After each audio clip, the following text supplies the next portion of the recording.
Hello viewers, welcome to முக்குக்குமனம் நாக்கு குருசி channel. இன்றைக்கி நம்ம வெள்ளரிக்காய் வேர்க்கடலை போட்டு துவையல் பண்ணிக்க போகிறோங்க. ரொம்பவும் நல்லாயிருக்கும். இது இந்த வெயில் காலத்துக்கு நல்ல குளிர்ச்சியை தருங்க. இந்த வெள்ளரிக்காய் சாப்பிட்டா ரொம்பவும் நல்லாயிருக்கும். இப்போது இது சாதத்தில் போட்டு சாப்பிடும்போது ரொம்பவும் நல்லா இருக்குங்க. இது தோசை இட்லிக்கு கூட நல்லா இருக்குங்க. இது எப்படி செய்கிறது பார்க்கலாமா? வாங்க கிச்சனுக்கு. முதல்ல இது மாதிரி வெள்ளரிக்காய் எடுத்துகிட்டு நல்லா தோல் சீவி வச்சுக்கணுங்க.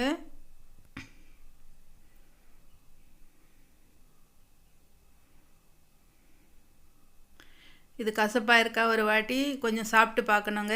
சாப்பிட்டு பார்த்த அப்புறமா இந்த விதையை நீக்கிடலாம். நான் வந்துட்டு உரலில் போட்டு இடிக்கிறதுனால விதையை யூஸ் பண்ண மாட்டேங்க. நான் இன்றைக்கி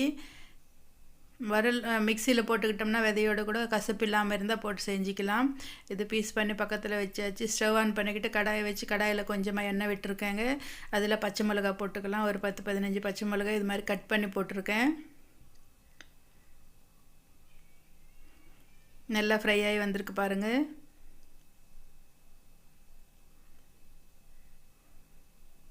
இப்போ வந்துட்டு கொத்தமல்லி கொஞ்சம் போட்டுக்கலாம். கொத்தமல்லி இல்லைன்னா தனியாகவும் போட்டுக்கலாங்க. தனியா இல்லை கொத்தமல்லி எதுவுமே ரெண்டுமே ஏதாவது ஒன்று போட்டுக்கலாம். இது உரலில் இடிக்கிறதுனால ரொம்ப சுவையாக கொடுக்கும்.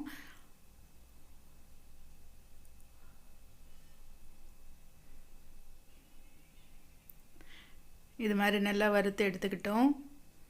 இது ஒரு தட்டில் போட்டு வச்சுக்கலாம்.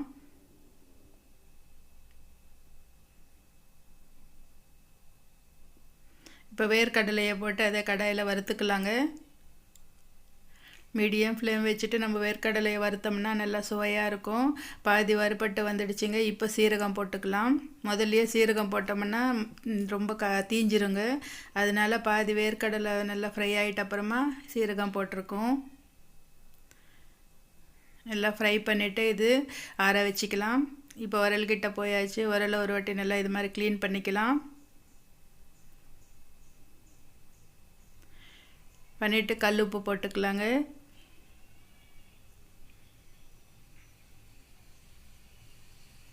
போட்டு நல்லா இது மாதிரி அரைச்சிக்கலாம்.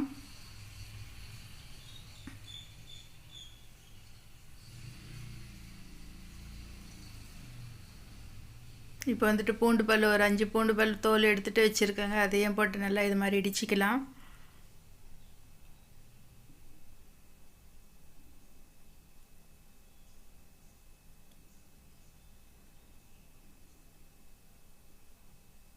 நல்லா ஆற வச்சிட்டோங்க. எடுத்துகிட்டு வந்துட்டு வேர்க்கடலை எல்லாமே பூண்டு இடித்த அப்புறமா இந்த வேர்க்கடலையும் புளியையும் போட்டுக்கலாம்.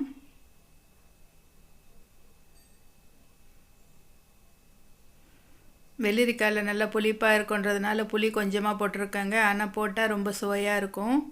போடாமையும் புளிப்பு பிடிக்காதவங்க அப்படியே புளி போடாமல் கூட இடிச்சிக்கலாம். வேர்க்கடலையை நல்லா இடிச்சிக்கணுங்க கொரன்னு. நான் வந்துட்டு இது ரொம்ப லென்த்தான வீடியோன்றதுனால கொஞ்சம் நான் ஸ்பீடு வச்சுருக்கேங்க.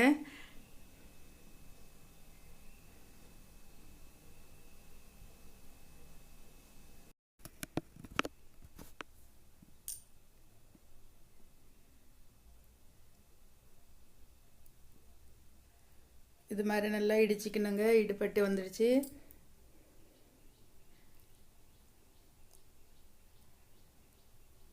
வேர்க்கடலாம் எல்லாம் இது மாதிரி மசிஞ்சு வந்திருக்கு. இப்போ வந்துட்டு நம்ம வறுத்து வச்சுருக்கிற கொத்தமல்லி பச்சை மிளகா போட்டுக்கலாம்.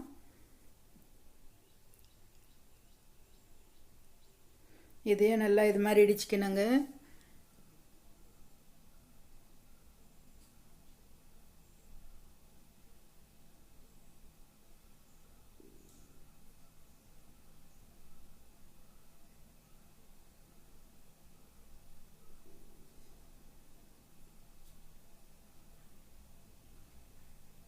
நல்லா ஒரு வாட்டி கையால் இது மாதிரி எடுத்து மிக்ஸ் பண்ணிவிட்டு அப்புறமா இடிச்சிக்கணும்.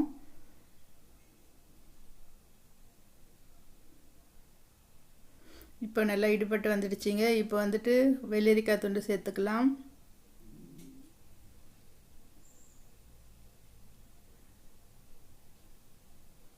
இதுவும் கொஞ்சம் கொரப்பாக தாங்க அரைச்சிக்கணும்.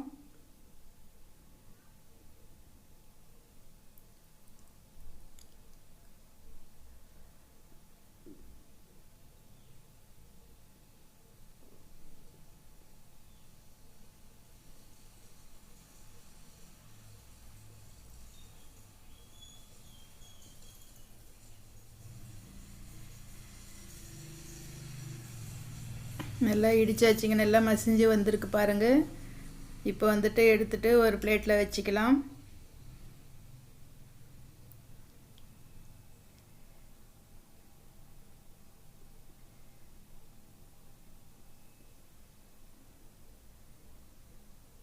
அங்கங்கே இந்த வெள்ளரிக்காய் துண்டு இது மாதிரி இருந்ததுன்னா சாப்பிடும்போது ரொம்ப நல்லா இருக்குங்க. இதை எடுத்து பிளேட்டில் வச்சுட்டேன் இல்லையா, இதுக்கு தாளிப்பு கொடுத்துக்கலாம். இப்போது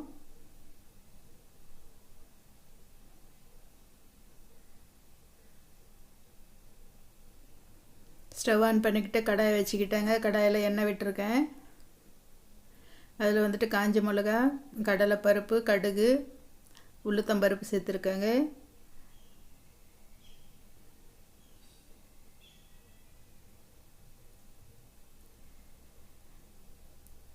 இது நல்லா பொரிஞ்சு வரணும். இப்போ கருவேப்பிலை கொஞ்சமாக போட்டுக்கிட்டேன். இப்போ வெங்காயம், ஒரு வெங்காயம் கட் பண்ணி வச்சுருந்தேங்க, சின்ன வெங்காயம். அது போட்டு நல்லா இது மாதிரி ஃப்ரை பண்ணிக்கலாம்.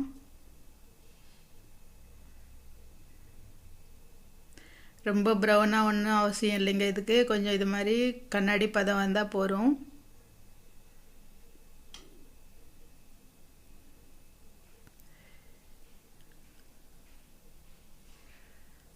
இப்போ நம்ம அரைச்சி வச்சுருக்கிற சட்னியை போட்டுக்கலாம். இதை வந்துட்டு கொஞ்ச நேரம் இப்படி கொஞ்சம் ஃப்ரை பண்ணிக்கிட்டால் போகிறோங்க. ரொம்ப ஒன்றும் அது ரொம்ப நேரம் வச்சு இது மாதிரி கலக்கணுன்றது இல்லைங்க. கொஞ்சமாக ஒரு வாட்டி மிக்ஸ் ஆகிடுச்சுன்னா நம்ம ஸ்டவ் ஆஃப் பண்ணிக்கலாம்.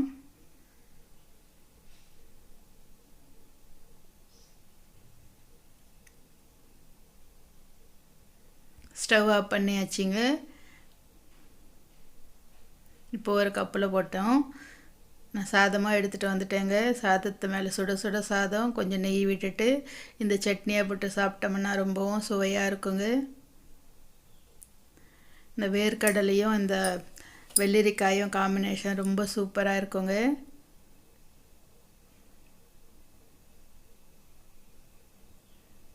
நமக்கு அந்த வேர்க்கடலையும் கொஞ்சம் கொஞ்சம் பல்லுக்கு பட்டுக்கிட்டு இருக்கோங்க. ரொம்ப நல்லாயிருக்கும். இது மிக்சியில் போட்டால் இந்த டேஸ்ட் வராதுங்க. உங்களுக்கு ஒரு வேளை வேணும்னா பல்ஸ் மோடில் வச்சு அடிச்சிக்கிங்க. கொஞ்சம் குறை குறைன்னு அடிச்சிக்கணும். ரொம்பவே நல்லா இருக்குங்க. இதே மாதிரி நீங்களும் இந்த வெயில் காலத்துக்கு சாப்பிடுங்க, ரொம்ப நல்லாயிருக்கும். இது இட்லி தோசைக்கும் நல்லா இருக்குங்க. கொஞ்சம் தண்ணி விட்டுக்கிட்டோம்னா இட்லிக்கும் சாப்பிட்லாம். இந்த சாதத்துக்கு சூப்பராக இருந்ததுங்க. நான் வந்துட்டு இந்த சாதத்தோடு என்ஜாய் பண்ண, நீங்களும் இதே மாதிரி செஞ்சு என்ஜாய் பண்ணுங்கள். ப்ளீஸ் நம்ம சேனல் சப்ஸ்கிரைப் பண்ணிக்கோங்க, லைக் பண்ணுங்கள், உங்கள் ஃப்ரெண்ட்ஸுக்கு ஷேர் பண்ணுங்கள். ஓகே வீவர்ஸ், பாய்.